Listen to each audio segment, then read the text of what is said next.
Bismillah, Assalamualaikum warahmatullahi wabarakatuh.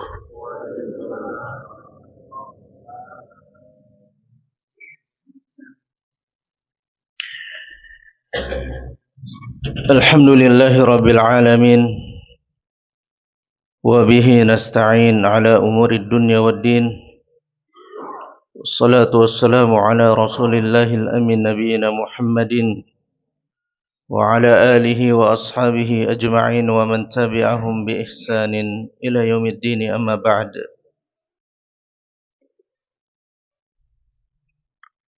Ma'asyiral muslimin wal muslimat, bapak-bapak dan ibu-ibu yang dimuliakan Allah Subhanahu wa taala. Alhamdulillah, pada kesempatan kali ini kita masih diberikan kesempatan oleh Allah Subhanahu wa taala untuk bertatap muka dalam menghadiri majlis ilmu yang mudah-mudahan insyaallah kita akan mempelajari hukum-hukum Islam, terutama ibadah yang nampak, karena fikih ini mempelajari ilmu ibadah tentang ibadah-ibadah yang nampak, yang zahir. Sedangkan masalah keyakinan yang tidak nampak itu ada di dalam pembelajaran ilmu tauhid. InsyaAllah kita akan melanjutkan pembelajaran kita dari pembelajaran sebelumnya, yaitu tentang sunnah-sunnah fitrah. Tentang sunnah-sunnah fitrah. Masih ingat? Alhamdulillah.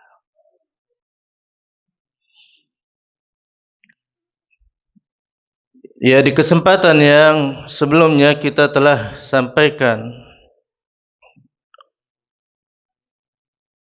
tentang sunnah fitrah. Ini adalah fitrah manusia yang Allah Subhanahu wa taala tetapkan agar manusia ini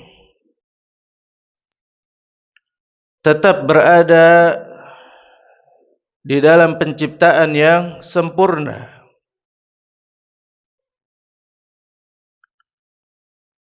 Sebagaimana Allah Subhanahu wa taala firmankan di dalam surah At-Tin,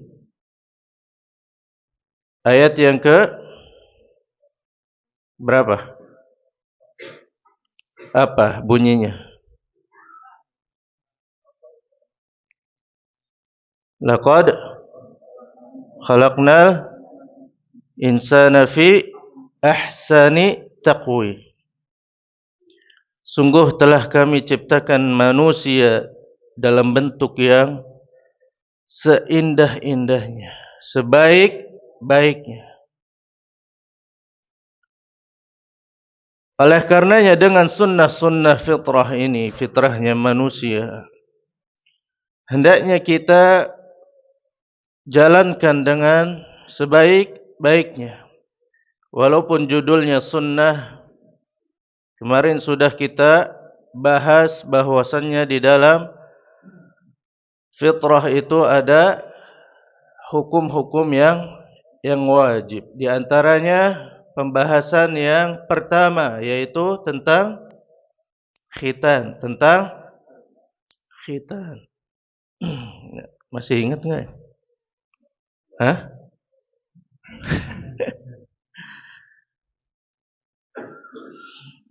Ya, insyaallah masih. Ada berapa hukum tentang khitan di kalangan para ulama? Ada berapa? Ada berapa pendapat? Masya Allah. 5. Rukun iman apa rukun Islam?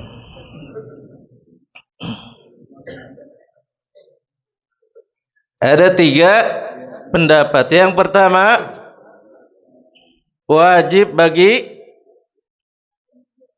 laki-laki dan perempuan. Yang kedua, wajib bagi laki-laki Mustahab boleh untuk perempuan.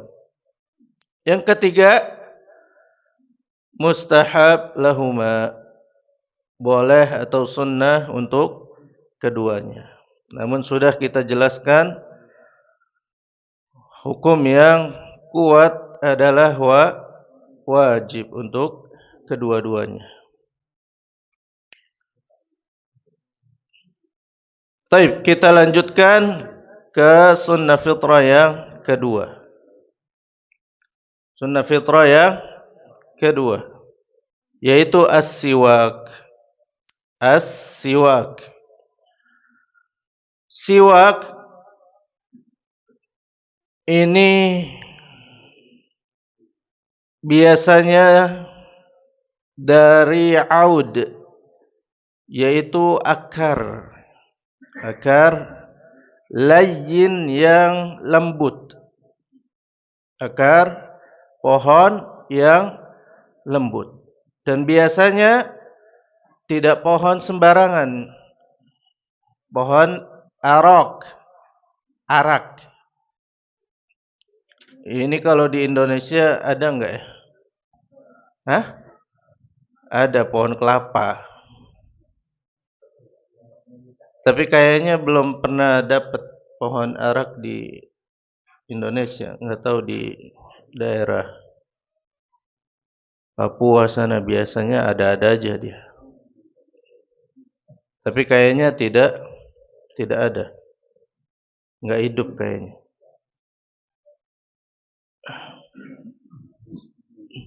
Jadi boleh memakai akar pohon apapun. Yang penting lembut. Yang penting lembut, tidak merusak gigi atau mulut, gusi dan lain sebagainya. Namun yang biasa digunakan adalah dari pohon arak. Dari pohon arak. Alhamdulillah tadi ana lihat kayaknya sebelah ana ada yang menggunakan siwak. Ada, mana? Hah? Ya. Coba Pak dilihatin. Nah, ini dia.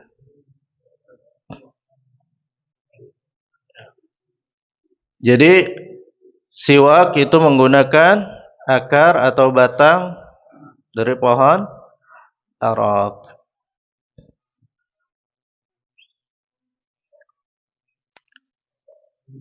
Dan para ulama sepakat mengkiaskan arak ini boleh dengan pembersih gigi yang lainnya. Contohnya seperti yang kita gunakan, yaitu odol dan sikat gigi. Biasanya nyikat gigi pakai odol atau sikat gigi aja? Pakai. Ada yang sikat gigi aja? Ada. Nah, tapi kalau di pesantren ajib lagi. Kalau enggak ada odol, pakai tangan sendiri. Digosok-gosok aja. Cukup langsung masuk ke kelas. Itu kalau pesantren. Tapi enggak tahu bapak-bapak mungkin ada juga ya.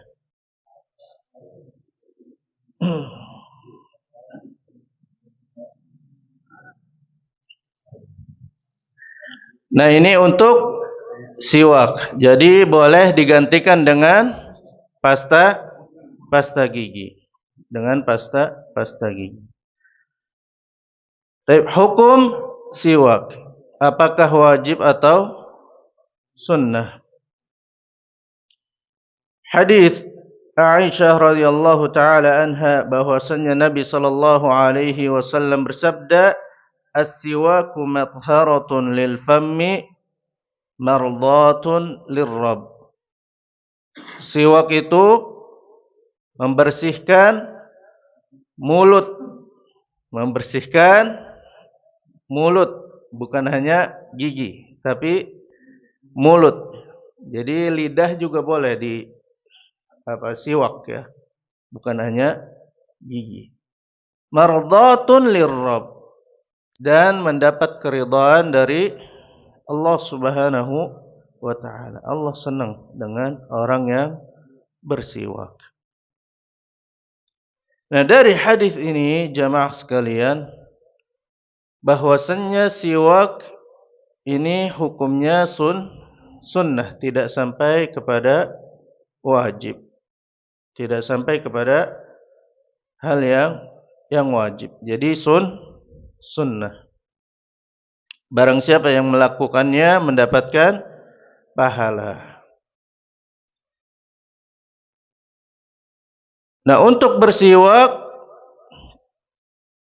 ini boleh digunakan atau dilakukan di setiap waktu. Boleh dilakukan setiap waktu. Namun ada beberapa waktu yang ditekankan. Ada beberapa waktu yang ditekankan agar kita bersiwak pada waktu-waktu tersebut. Jadi boleh setiap waktu, namun ada waktu yang ditekankan. Yaitu yang pertama, indal wudu, ketika berwudu. Ketika berwudu. Maksudnya ketika di sini sebelum menunaikan wudu, bukan ketika kumur-kumur mencuci muka kita sambil menggosok gigi atau bersiwak, tidak. Tapi ketika hendak berwudu. Hadisnya adalah sabda Nabi sallallahu alaihi wasallam dari seorang sahabat Abu Hurairah radhiyallahu taala anhu, bahwasanya Nabi sallallahu alaihi wasallam bersabda, "Laula an asyqa ala ummati la amartuhum bisiwak ma'al wudu."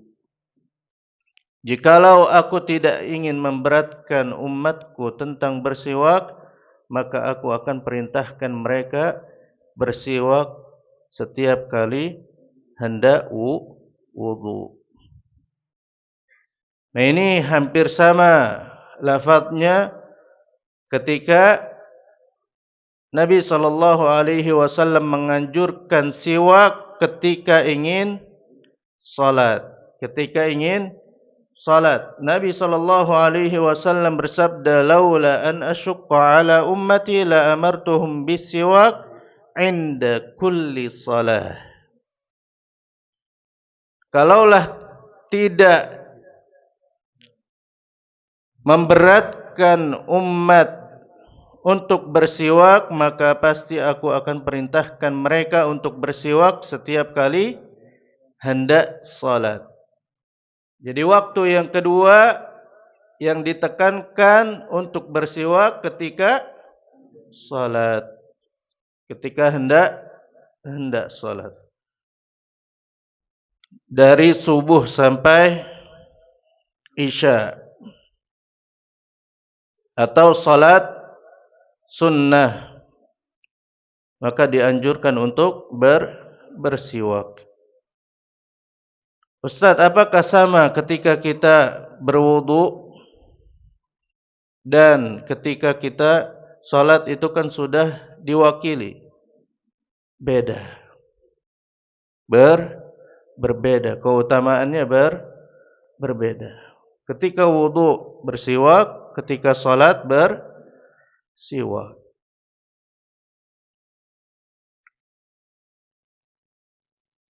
Tapi kita masih jarang ya yang membawa siwak. Nah, coba di sini yang bolak-balik umroh ya, hadiahkan atau bawakan siwak di masjid. Kasih jamaah. Itu pahalanya Masya Allah. Pahalanya Masya Allah. Kalau dia pakai itu ketika dia hendak sholat, pahalanya besar. Ada yang bolak-balik. Bolak-balik kemana? Ke pasar.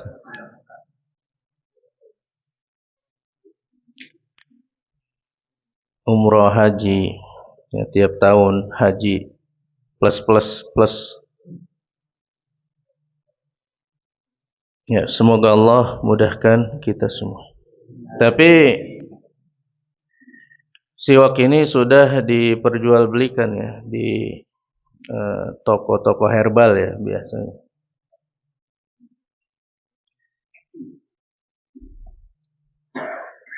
Taib, ini waktu yang kedua, yaitu ketika hendak salat. Kemudian yang ketiga yang dianjurkan, inda qiraatil Qur'an, ketika membaca Al-Qur'an. Hadis Ali radhiyallahu taala anhu, bahwasannya beliau berkata, umirna bisiwak, kami diperintahkan untuk bersiwak. Wa qala innal 'abda idza qama yusalli atahu malak faqama khalfahu yastami'u al-Qur'an wa yadnu fala yazalu yastami' wa yadnu hatta yad'a fah ala fihi fala yaqra'u ayatan illa kanat fi jawfil malak. Nabi sallallahu alaihi wasallam bersabda, sesungguhnya apabila seorang hamba bangun untuk melaksanakan salat, maka malaikat datang kepadanya.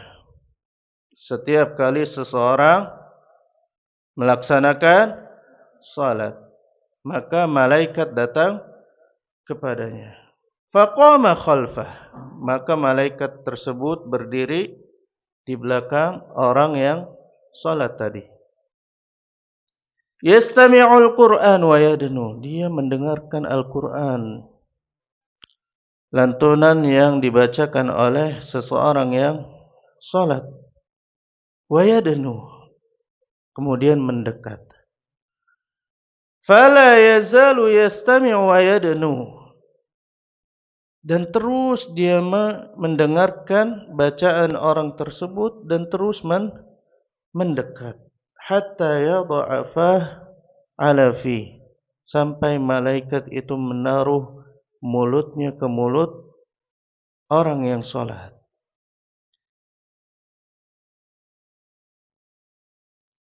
Nah, kalau malaikat mendekati kita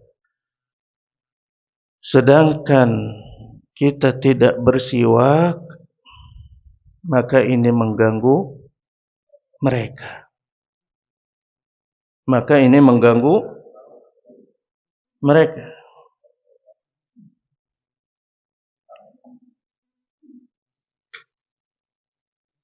Jadi jangan sampai kita mengganggu malaikat yang mendekati bacaan ayat Al-Quran ketika kita membacanya ketika salat maupun tidak salat. Ya, setiap kali kita membaca Al-Quran, maka malaikat itu mendekat kepada kita sampai menempelkan mulutnya ke mulut kita. Ustaz, kok enggak kerasa? Kalau terasa, tidak, ini hal yang gaib. Namun setiap apa yang dikabarkan Nabi sallallahu alaihi wasallam, kita harus yakin dan percaya.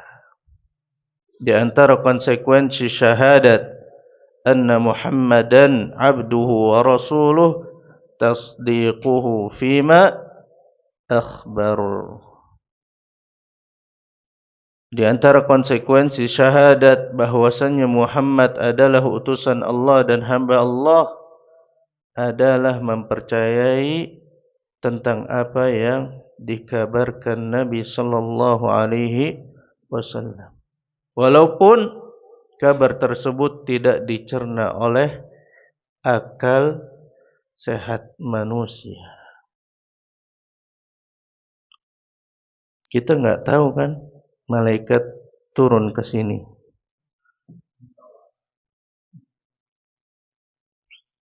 Setiap majelis ilmu yang di dalamnya duduk untuk membahas ilmu, malaikat turun menaungi orang yang menuntut ilmu.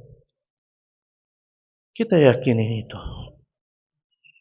Nah, makanya ketika hendak membaca Al-Quran, kita bersihkan mulut kita terlebih dahulu. Kalau tidak punya siwak, maka hendaknya menggosok gigi. Ini waktu yang ketiga yang sangat dianjurkan untuk bersiwak. Kemudian yang keempat, inda dukhulil bait, ketika hendak masuk rumah. Ketika hendak masuk rumah. Hadis Miqdam bin Shuraih dari bapaknya bahwasannya dia berkata, siapa yang berkata? Miqdam bin Shuraih.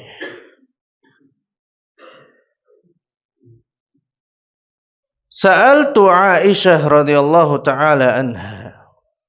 Aku bertanya kepada Aisyah radhiyallahu taala anha. Qultu bi ayyi syai'in kana yabda'u an-nabi sallallahu alaihi wasallam idza dakhala baitah. Wahai Aisyah, dengan apa Nabi sallallahu alaihi wasallam memulai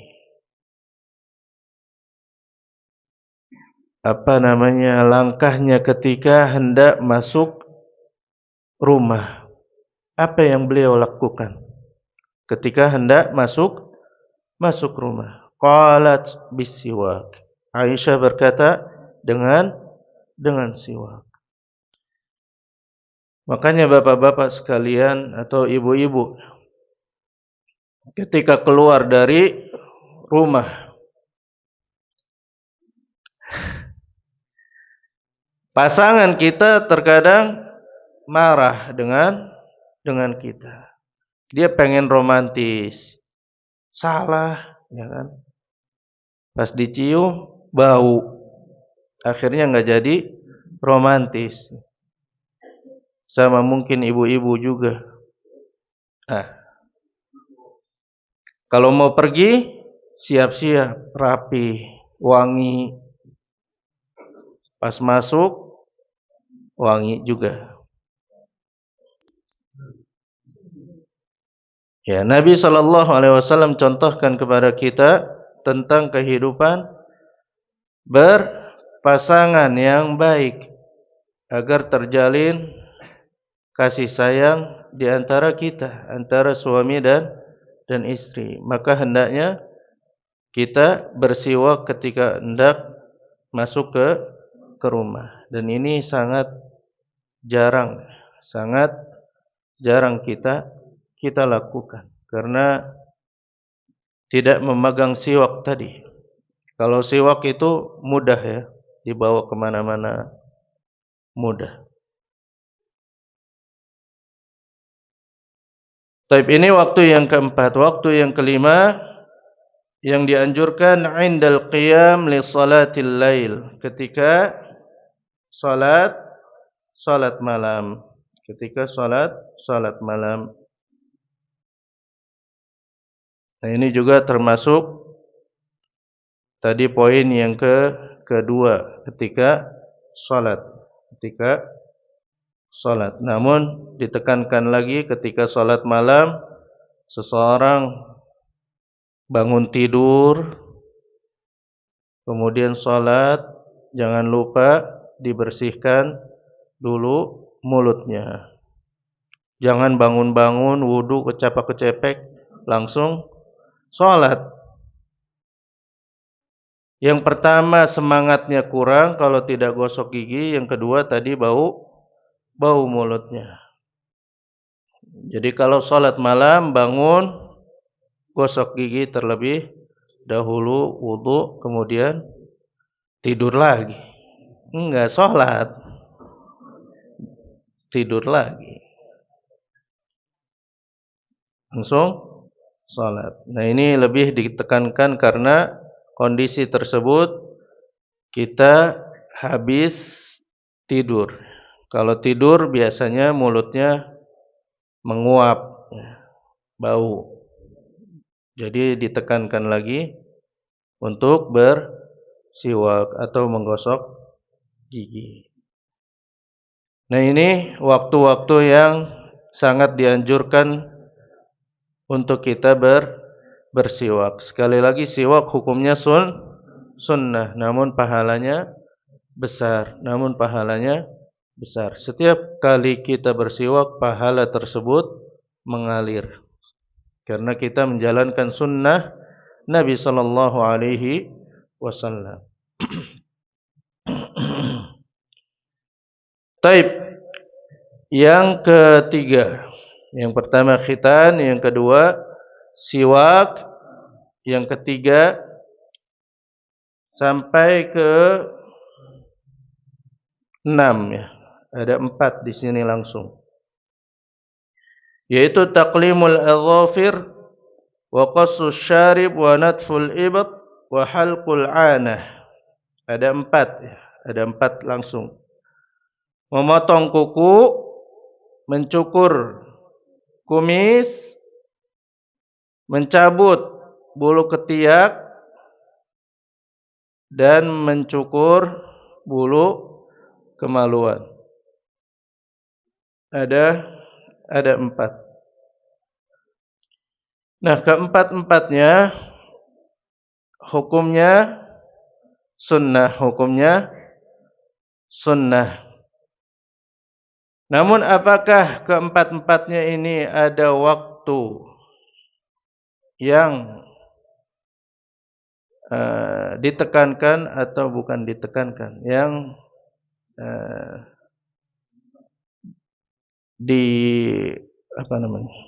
bukan dianjurkan, yang dipatokin dikhususkan ya, ditetapkan ditetapkan ya. Apakah ada waktu yang ditentukan? Ataukah tidak ada? Yang keempat ini tidak ada waktu penentuannya.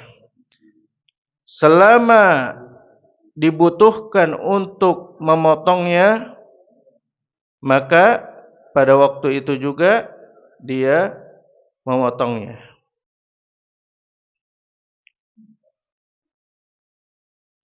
Selama dia butuh untuk memotongnya, maka pada waktu itu dia potong atau dia cukur. Namun jangan sampai melebihi dari 40 hari.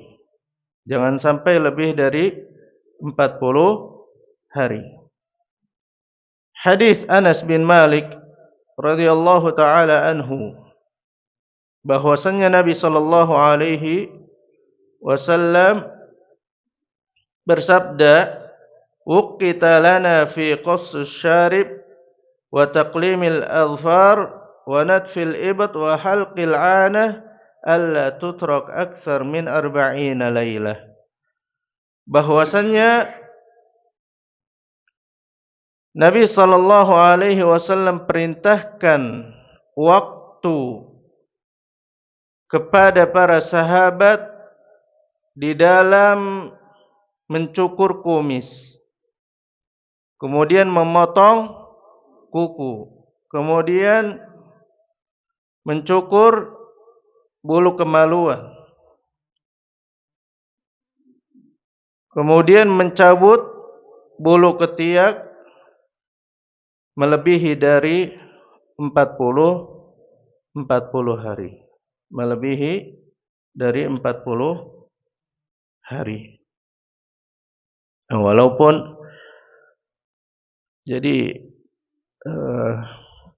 apa namanya? Bukan kebiasaan, apa namanya? Pertumbuhan ya. Pertumbuhan orang itu beda. Ada yang tumbuh rambutnya cepat, ada yang lama.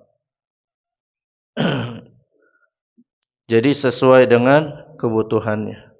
Ada yang kukunya 1 pekan itu sudah panjang. Tapi ada yang 1 bulan ya panjang juga. Biasanya 1 bulan panjang enggak? Ada yang enggak panjang? Panjang ya. Tapi ada yang panjangnya lebih cepat. 1 pekan sudah panjang, 2 pekan sudah panjang. Nah ini langsung segera dipotong saja. Tidak usah nunggu 40 hari. Tidak usah menunggu 40 hari. Ya, kelamaan. Apalagi kukunya hitam-hitam.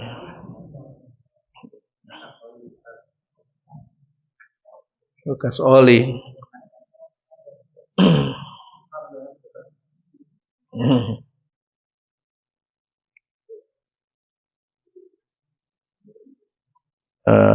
Di sini ada yang membiarkan kumis.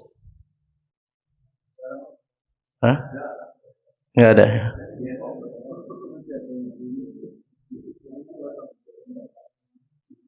Ya, paling ditekankan mencukur kumis.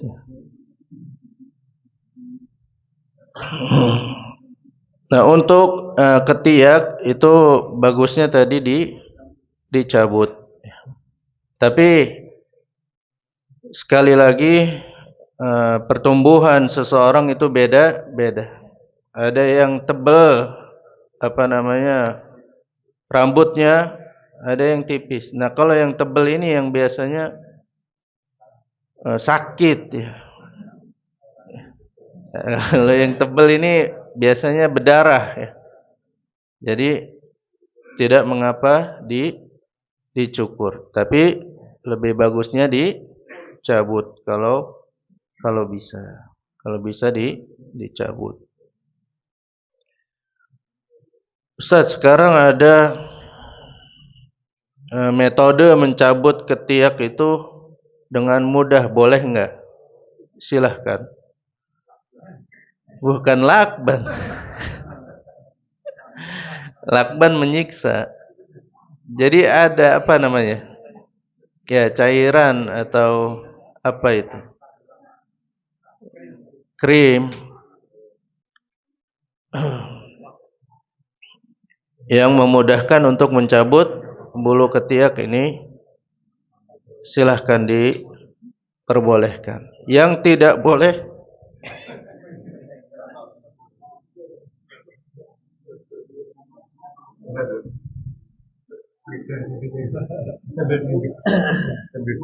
sambil diinjek teman-teman.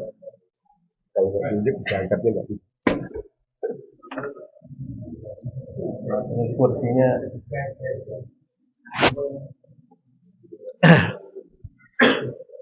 Tapi sampai mana tadi? Ketiak. Ya, kecuali yang benar-benar obat yang benar-benar tidak menumbuhkan kembali. Nah, ini tidak diperbolehkan.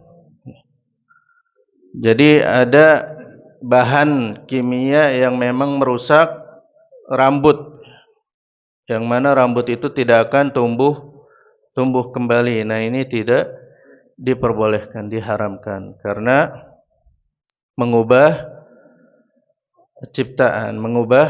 ciptaan yang seharusnya tumbuh jadi tidak tumbuh. Nah, ini tidak diperbolehkan. Adapun untuk memudahkan mencabut, maka ini diperbolehkan.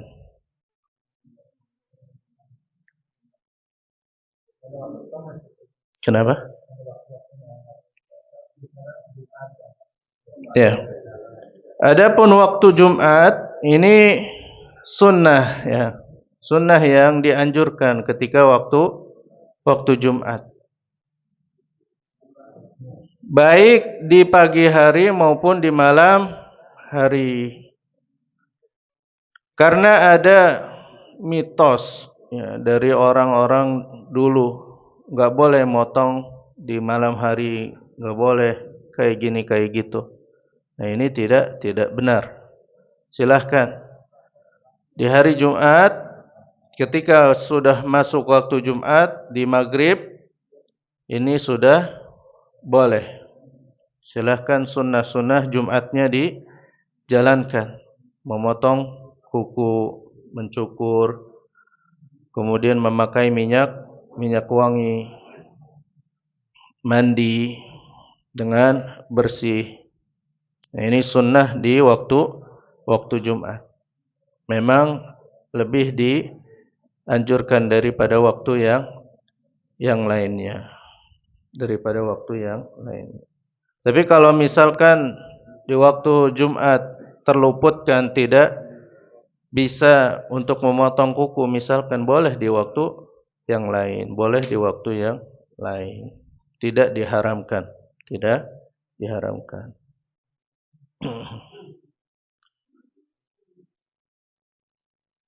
Baik, ada pertanyaan dari 5 poin. Yang pertama tadi apa? Siwak. Kemudian 4 poin yang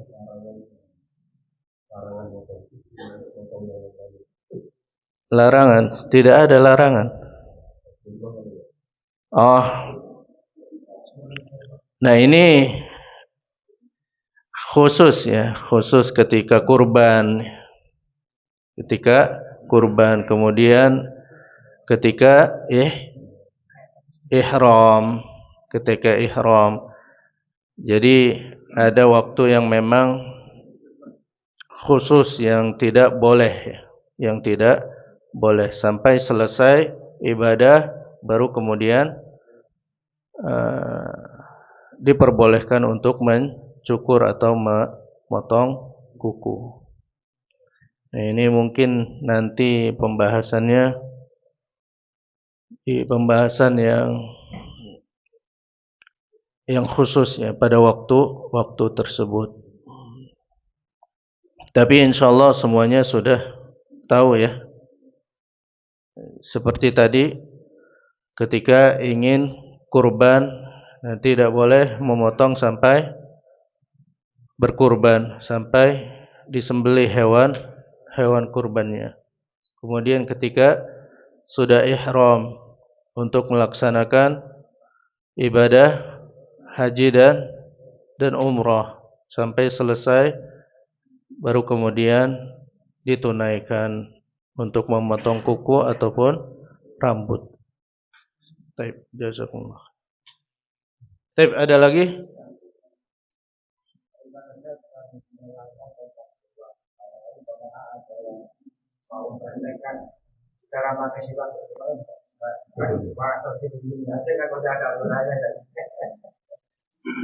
Iya, tentang pemakaian siwak atau menggosok gigi.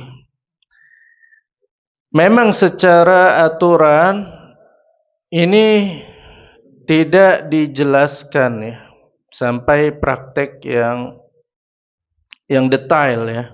Seperti salat ada berdiri, ada ruku, ada sujud. Adapun siwak ini hanya sebatas pembersihan sampai benar-benar bersih. Namun memang ada sunnah ketika seseorang ini membersihkan sesuatu, ini menggunakan bukan siwak, menggunakan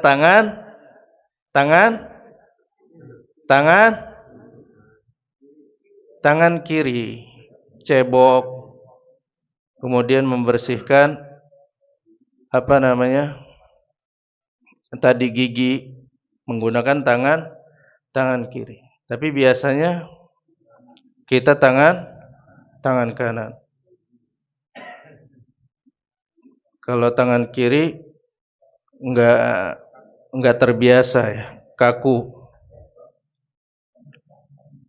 Tapi tidak ada masalah karena tadi secara prakteknya itu tidak ada yang dijelaskan. Jadi kalau bisa menggunakan tangan kiri. Kemudian dari sebelah kiri juga. Dari sebelah kiri juga. Sama memotong kuku dari tangan kiri baru tangan kanan. Nah ini sunnahnya. Adapun secara praktek detailnya itu tidak ada. Silahkan sampai bersih menggunakan tangan kanan atau menggunakan tangan kiri.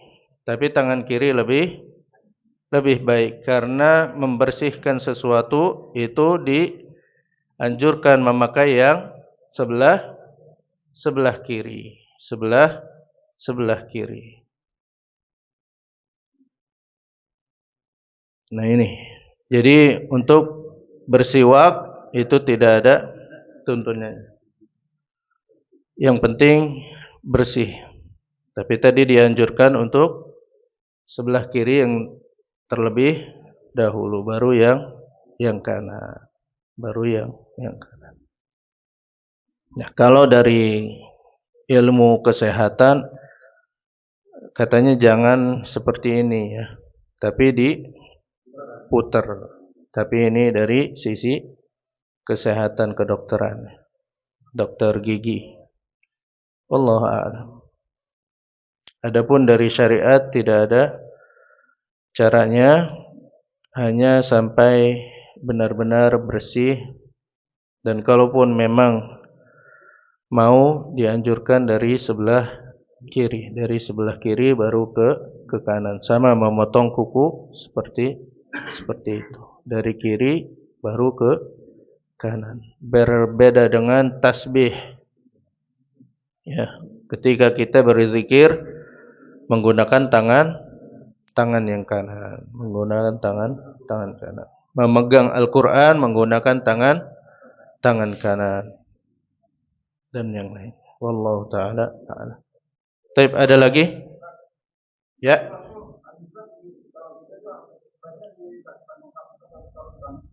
Iya, enggak apa-apa. Enggak apa-apa. Yang penting jangan kantong orang lain ya. Enggak apa-apa. Mau pakai plastik, mau enggak ada masalah. Jadi siwak itu dia akan mengering ya. Jadi orang-orang terkadang pakai plastik hanya itu saja. Agar tetap lembab, tidak cepat kering. Karena kalau dipotong dari batang atau akarnya dia akan cepat kering. Jadi pakai plastik biar tetap lembab.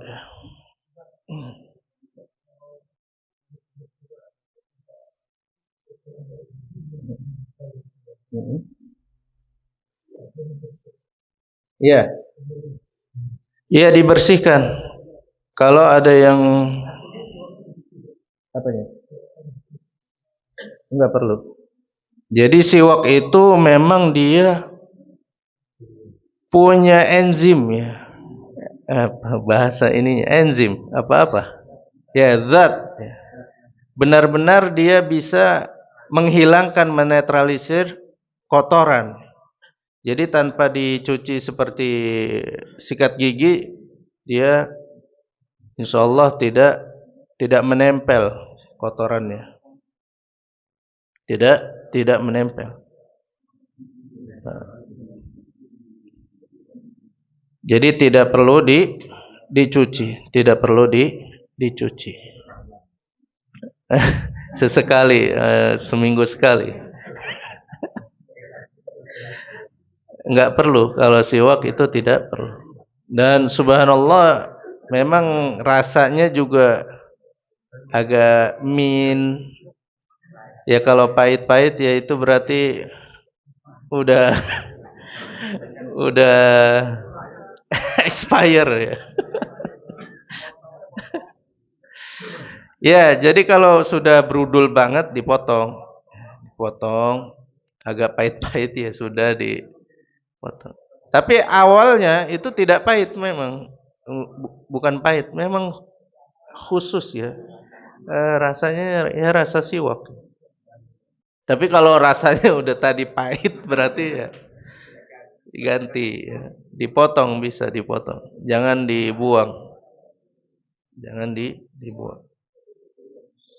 Adapun dicuci ya nggak pernah siwak dicuci, nggak pernah.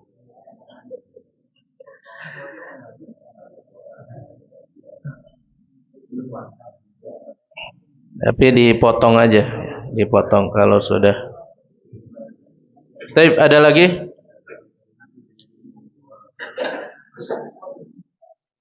Tidak ada? Lanjut? Lanjut. Udah bel? Udah, Mas.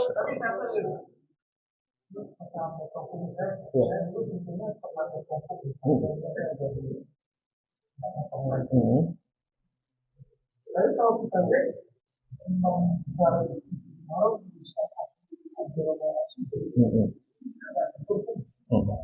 dan beberapa yang lain juga posisi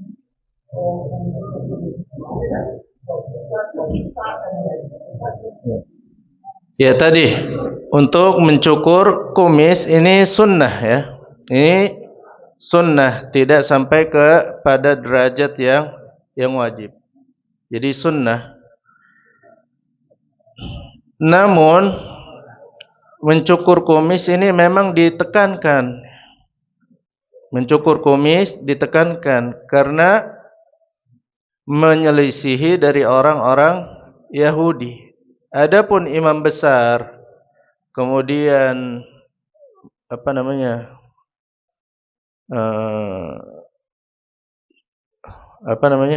Pangeran Salman siapa?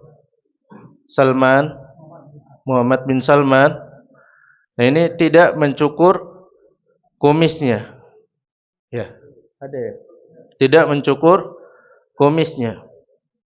Maka ketika ada seseorang yang menyelisihi sunnah, maka kita mengambil yang dibawakan oleh Nabi sallallahu alaihi wasallam. Kita tidak mengikuti orang-orang siapapun itu dari para ulama sebagaimana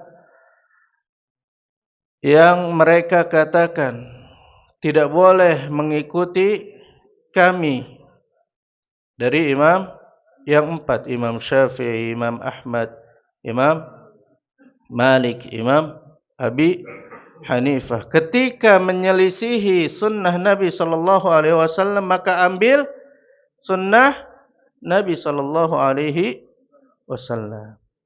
Jangan pernah mengikuti mereka. Ini kata siapa? Kata mereka, para ulama. Maka kita tidak melihat orang ya, tapi kita melihat dalil dan sunnah Nabi sallallahu alaihi wasallam, karena seluruh mereka mengikuti Nabi sallallahu alaihi wasallam. Adapun ada beberapa yang mungkin mereka tidak melaksanakannya, mungkin ada alasan tersendiri dari mereka, wallahu taala a'lam.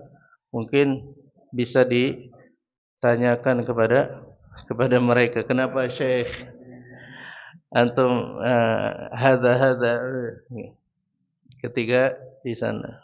Ya, mungkin beliau bisa menjelaskan ya, merapihkan. Tapi mencukur kumis ini sunnah, ini sunnah. Barang siapa yang melaksanakannya maka mendapatkan pahala di sisi Allah Subhanahu wa taala. Maka ikutilah Nabi sallallahu alaihi wasallam. Wallahu taala. Cukup? Oh ya, ada satu lagi.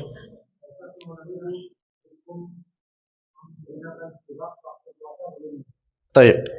Siwak ketika berpuasa ini sunnah. Siwak berpuasa sunnah. Tidak membatalkan puasa. Tidak membatalkan puasa.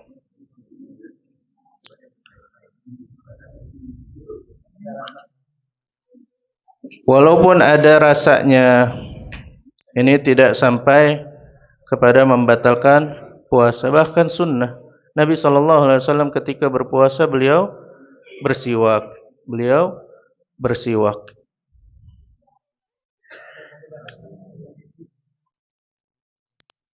Adapun menggosok gigi, ini juga tidak ada masalah ketika berpuasa.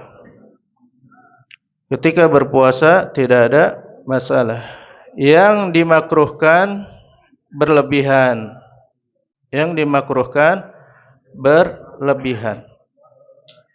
Ketika berpuasa berlebihan. Ketika tidak berpuasa enggak pernah gosok gigi.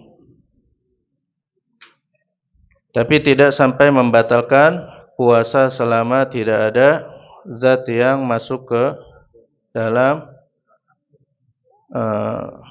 perut, ya, ke dalam perut. Jadi sunnah boleh bersiwak pada saat puasa. Baik, ada lagi?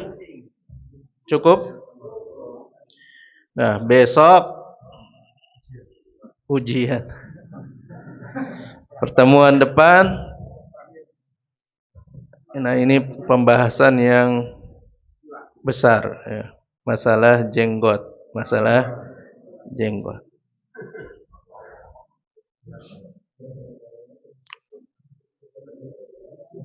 Baik, mungkin ini yang dapat kami sampaikan. Mudah-mudahan bermanfaat. Semoga Allah Subhanahu wa taala senantiasa memberikan hidayahnya kepada kita semuanya dan menjadikan kita orang-orang yang berada di atas sunnah Nabi sallallahu alaihi wasallam. Mungkin ini yang dapat kami sampaikan. Wabillahi taufiq wal hidayah. Assalamualaikum warahmatullahi wabarakatuh.